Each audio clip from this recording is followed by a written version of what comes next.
Hello, Naka, everyone, and welcome to another episode of Contiki Rugby.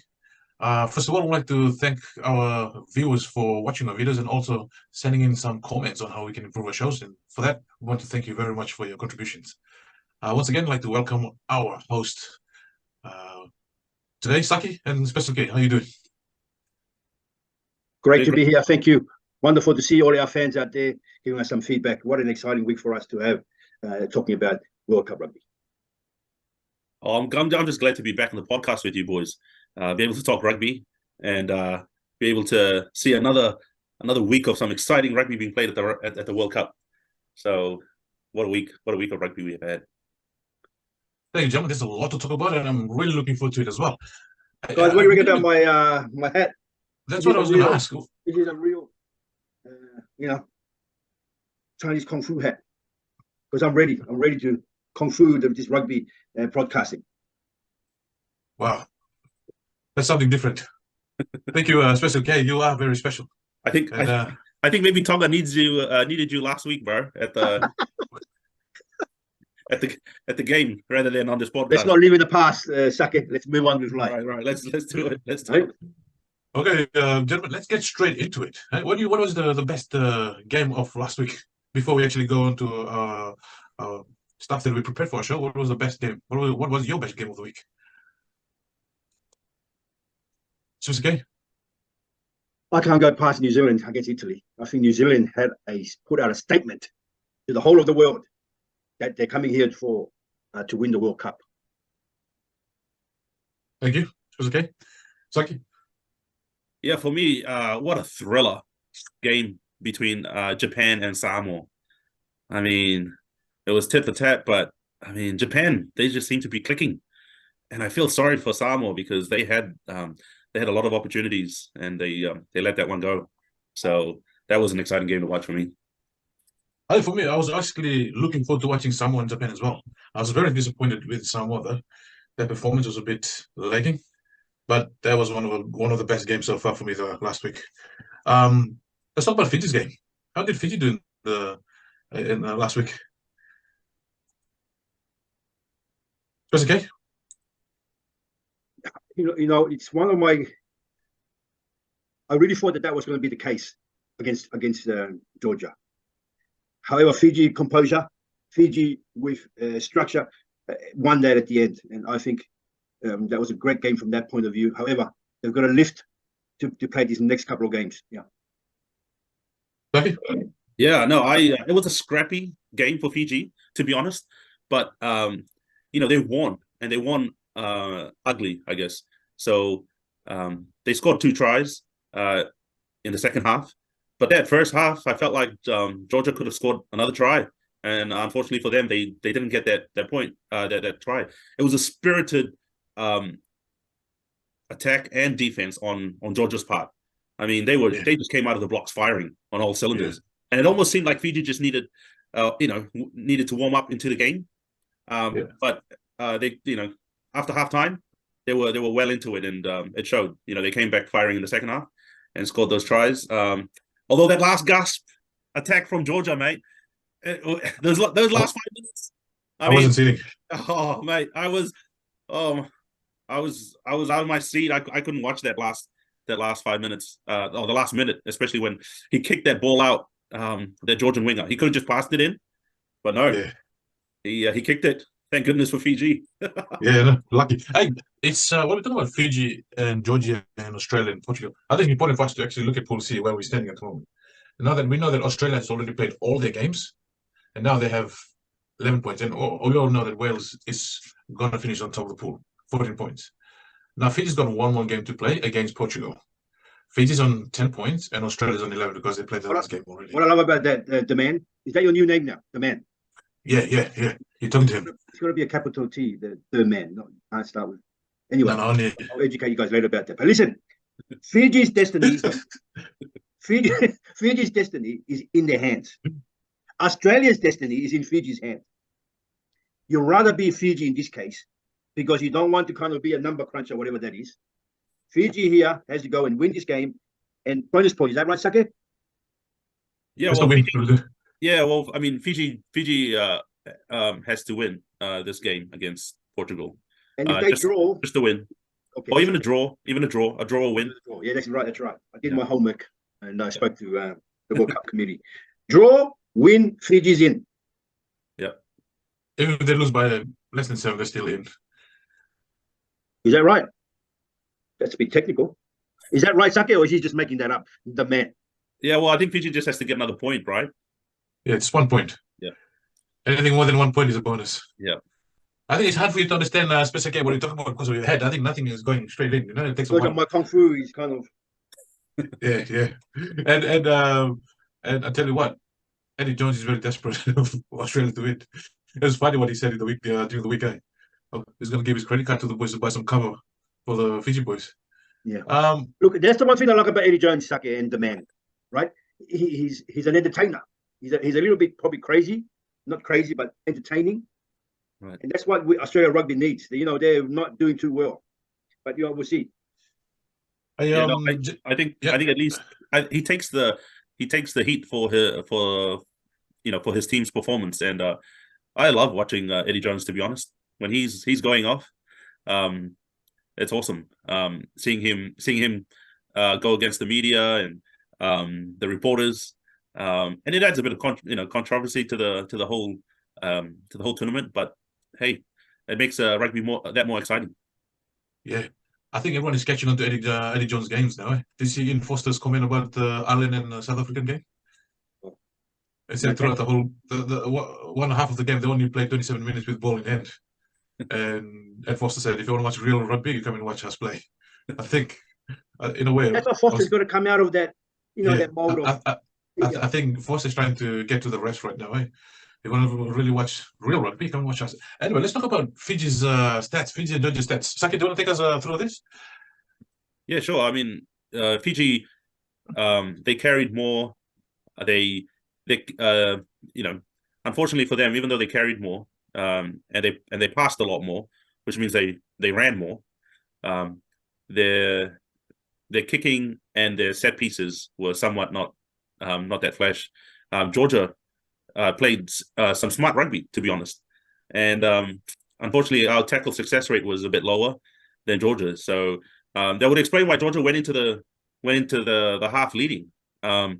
And if it wasn't for a spirited comeback from Fiji, and through some freakish play, to be honest, by Nayada Level, Nayada Level was acting like a gymnast out there. I mean, there was some acrobatic stuff going on when he scored that try. And then you've got Botia. I think he drew in like 5 Georgian players, and that offload was just delightful. That was delicious. Can you be taught that? Because I think it's like my kung fu. You can't be taught. You just in your DNA. It's in your blood. Yeah, I mean, like you're just born with it, eh, Special K? That's it. I don't know how can you kick though. I can't kick at all. That's the point. Anyway, yeah, magnificent piece of rugby that will be forever in our memories, right? You remember that game against Wales when Fiji played Wales in the last? Yeah. It's just magnificent. I have a quick question. When Fiji was playing against Australia, Wales, big tier 1 teams, right? They played really well, structure, they had the kick executed really nicely. But I can see that when they play other tier 1, tier 2 teams, their standard dropped a bit. Did you guys see that in the weekend? Yeah. I mean, I think we went in there thinking that, oh yeah, it's Georgia, they're beatable. We've beaten them many times, and so I think there was a bit of complacency there. We ran more but we kicked less. You see, the games that we actually won, we actually kicked more. And fortunately for us, Georgia conceded more penalties than us. So we held our discipline, even though we get a yellow card? Two yellow cards. Two yellow cards. So that was we've been really good. Fiji's been really good with their discipline, but even in that game, they against Georgia, they just didn't quite get their timing right and their discipline quite right. However, having said that, luckily for us, Georgia's discipline wasn't that flash as well, and so that gave us a lot of field position, kicks at goal. Even though we missed, 1 or 2 that were right in front of the post, but our set piece was not functioning as well as the Georgians, and our defense wasn't as great as the Georgians. So, like anything, especially in tournament rugby like this, in pressure games, in pressure moments, we obviously can't play this like the way that we played against Georgia. So let's just hope that it was just a blip on the radar, and then they'll get their mindset right coming into the bigger games, hopefully against England. But let's not look past Portugal first. Yeah. So if they can get that set piece right, their defense stats higher, I think there'll be a good momentum going into the English game in the quarterfinals. Okay, do you think pressure got into them? Do you think pressure got into the Fijians? Because before they used to be underdogs. Now they're no longer underdogs. They're like one of the teams that everyone's trying to pick right now. Do you think that got into their head? That's why they couldn't play properly against Georgia? Good question. I think Fiji is an emotional team, and they love to be the underdog, as you said. But I think consistency will be another point that they have to address. You can't play a very good game one day and not a good game on another day. But I think Fiji experience from this, they need to know that Portugal. Because remember, what did the captain say the last game against Australia? It's a do or die for us, right? He didn't say that the next game, or maybe not. But going back to your question, I think they have to be really disciplined, really focused, reset again, and say, again, this is a do or die game. Every game from now on. But well done to Fiji. They came from behind and for some pressure and against, and I think it was just a good game. Yeah, I think I believe that if it was the Fiji team of old, the old Fiji teams, being 9 ahead, they would have given up already. Would have folded, yeah. Well, they would have folded. Yeah, and what was impressive about that was that they went back to their structures. They went back to that. Their pods and their set. Winning those set pieces towards the end of the last 20 minutes, and they continued to hold on to the ball. And there was some freakish play. Don't get me wrong, but they with the discipline that they put into that second half, they had set the foundation. And I just feel that maybe in the first half they got a bit, they rushed themselves. They could have had a few more phases before, thinking about scoring a try. And so it was a good win for Fiji, and it shows that they can win ugly. And unfortunately, I don't know what Ian Foster's on about, to be honest.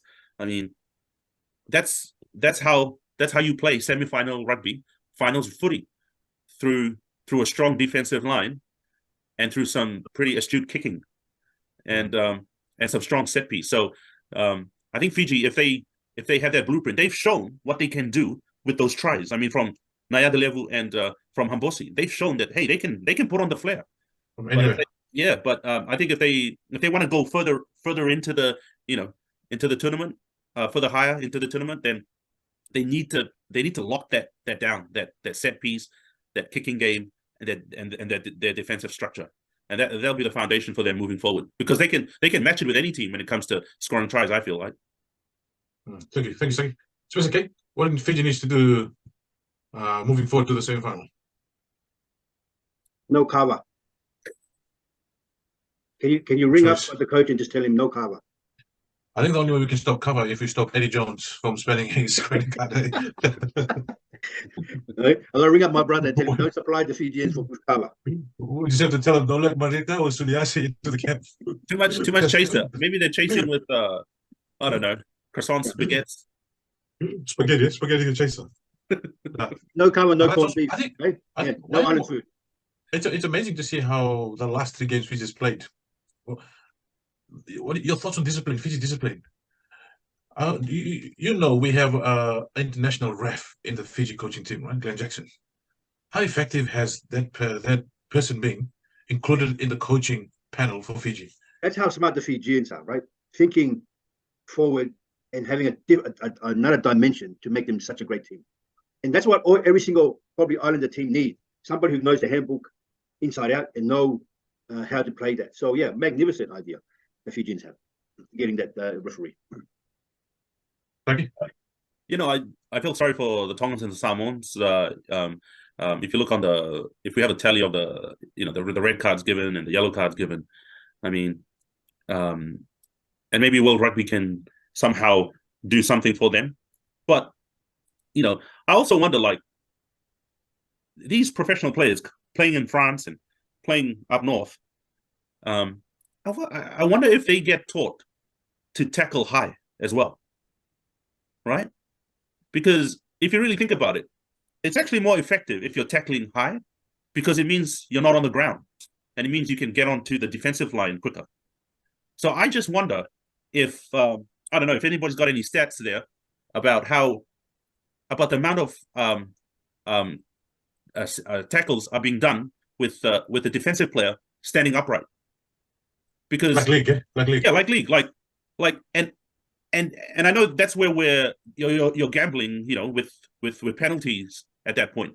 But I also feel like some like South Africa, Ireland, the bigger teams, I also feel like they target the ball area. They target the ball area, and because of that, they're able to slow the ball down. They're able to get onto their defensive line quicker, and I just feel like for the Tongans and Samoans, and also the Fijians, that they get taught this. If they do get taught this in the Northern Hemisphere, I mean, and then you got the flip side to that, which is going to tackle school if you get a red card. I mean, I just don't understand that. I mean, you get taught again to go and learn how to tackle when they could be actually, the clubs might be teaching them, hey, this is actually how we're going to play this game. This is how we're going to tackle, and so I think there's I think those red cards and those yellow cards, I just wonder if it's a product of playing in the North and the way that they tackle, really. Yeah. I mean, apart from the fact that Islanders, Pacific Islanders, we love to smash people, with the kind of athleticism that we have and the dominant tackles that we can do. But I've seen a lot of other teams holding players up and hitting chest high. So I just wonder if this is something that's taught in the northern teams. I think talking about that, let's look at this one here. Let's look at the results for this. Japan and Samoa, and also South Africa and Tonga in the last games as well. Yeah. You can see the amount of yellow cards and penalties that were given here compared to the games against Fiji. I mean, Japan and Samoa was a very disappointing game. Would you agree? What do you reckon, Special K?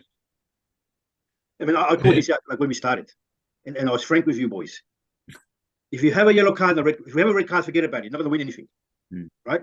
The yellow card too, you're going to be behind another 10 points. So they've got two Japan. So just from that, the red card cost them the game. Yes. Yeah. Right. The yellow card cost them a little bit of the game. So let's just go back to this island way of kind of sometimes thinking. We do a big shot and it's going to turn the game around. Those days are past. We've got to get clever defense, and the turnover is more important than the big hits. All right. So we don't have to probably talk about that. That's probably why it was a disappointing game. We know that Samoa should have won that. Red card, that cost them. Samoa beat Japan during the last game they played. Yeah. They smashed Japan. World Cup footy demand is different. Yeah. Because you know what? You're playing a do or die, and this is what you've been playing for in the 4 years. And I think systematically, when you play against an Islander team, you're always going to rev them up to get a red card or yellow card. New Zealand does that well. Other teams do it that well. So, they would have spoken about this so much time in their meeting with the coaches. And Tonga and South Africa, that was a very good game by the Tongans. Good game, but you shouldn't be winning by 49 points against any team, whether you're South Africa or not, right? That's a true test of where Tonga is. Come on, you got to give them some credit. They're world number 3 and world number 15. For them to at least score 18 points is something, eh, Saki? Yeah, I mean, I think they also had, the South African team, they made a few changes, obviously, to the Tongan game. I mean, they had that, their loose head, one of their flankers now on the hooker role, right? Playing hooker, because they lost Malcolm Marx. And so even South Africa were trialing things out, but it seemed to work for them. So South Africa played well, I thought, obviously, with the result. But, I mean, they were trialing some things out as well. You've got Pollard coming back, playing. So the fact that it blew out to 49-18, I thought that was pretty hard done by for the Tongans. But, again, I'm just coming back to this.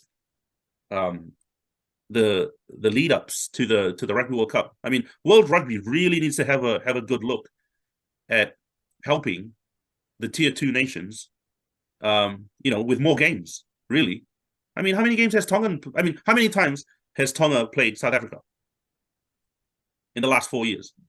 Well, that's the first time. It's the first time they meet at a World Cup. I mean, surely they could have played them, at least one time before the World Cup. So I just feel like World Rugby needs to really focus on getting these tier 2 nations some top level games, really. If they, so that we don't see these blowups that happen every 4 years. You've got Chile getting smashed, you've got Uruguay getting smashed, you've got Tonga getting smashed.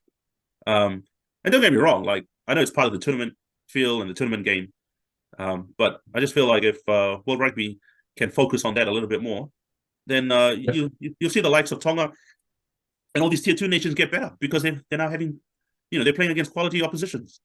Yeah, that's true. Thank you, Zach. Let's just look at the games that we have for this week. This is some of the very important games that we have for the week. The one circle in red are the deciding games for the week. Fiji and Portugal down the bottom, the first one. We're starting from the bottom, gentlemen, Monday. Fiji and Portugal. What do you think of this game? That's going to be a hard game for Fiji, because Portugal is going to put everything into that game. And they would have studied the Fiji's weakness, especially the last game. Fiji has to put on, I think, more than 20 points on Portugal, getting momentum going into the quarterfinals. They've got to win. They've got to win well. So good, Fiji. Saki? Yeah, no, I thought that Portugal played really well against Australia. Unfortunately for them, they they coughed up a couple of tries that I felt they should have scored. And what they do have, Portugal, they've got a really good first five that's able to spread the ball quick. And those passes that he did, I mean, that was just amazing from a from a first five. So Fiji better get their fringe defense sorted out. So I think Fiji will win their game, but I think Portugal will give them a good run for their money. Yeah. Well, the best to Fiji. So Tonga and Romania. I hope Tonga wins this game. At least it'll be the first game they'll ever win during the World Cup. I think if Tonga plays, because Romania, very good forward pack. They have a very nice forward pack. I think Tonga needs to win this game. They need to be physical from the start. What do you think? Yeah, I think Tonga has to be good experience for them for this World Cup, but they have to play their best there.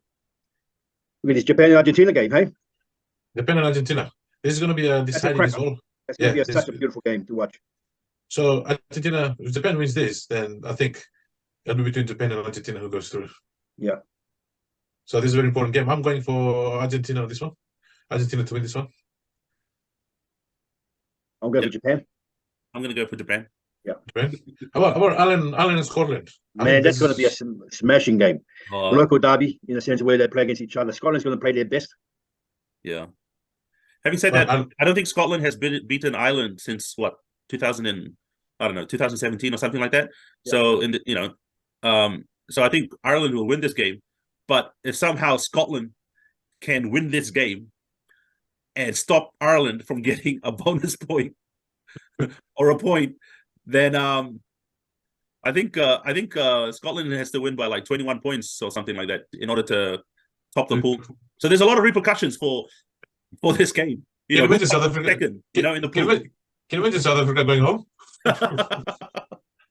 Oh no. And then you have France and Italy. And then you have Wales and Georgia. That'll be a good game to watch. I think that's going to be. I'm going to go for Georgia. Yeah, that's a big one. I'm going to go for Wales. I just think there's so much been taken over Wales. Wales have played their World Cup against Fiji, played their World Cup against Australia, and I don't think they have much in the tank. Okay.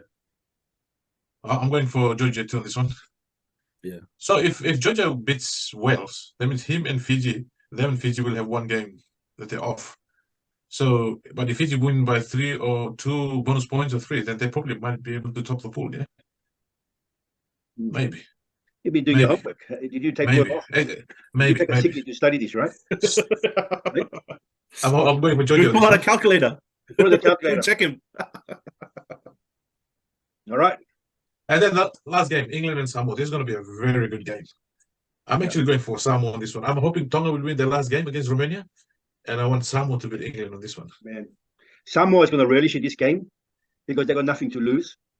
It's going to be a physical game for Samoa, and I think this will probably be a stumbling block for England as they go forward, because this is going to take so much out of England playing in Samoa physically. Yeah, it's going to be so hard. England will win, but Samoa is going to be taking a real good game.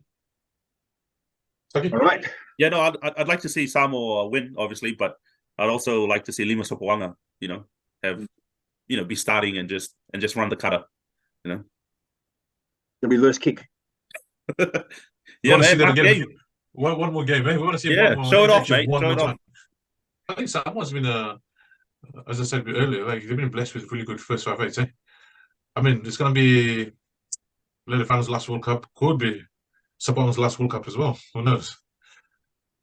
But in saying that, let's hope we wish all the best to the Samoan team for the game against England, and also to the Ikaltahi against Romania this week. Also, going to wish Fiji the best as well for his deciding match against Portugal. I hope that Fiji, they take some cover to the Portuguese, so they can have some cover before the game. There's no cover in the World Cup. No cover in the World Cup. They should just do a mix straight after the game. Just do a mix. Half-time. And see Kerevi and Vunivalu to come, and Korombeti straight after the Portugal game. Just do it in the changing sheds. But thank you again, gentlemen, for your time. I think we've touched base on a lot of things today, and we hope that our viewers will continue to submit in your questions if you have anything for us to talk about, and also, gentlemen, for your input in today's podcast. We'll catch up again next week. One another. Nisamode. Up the Panthers. Get off.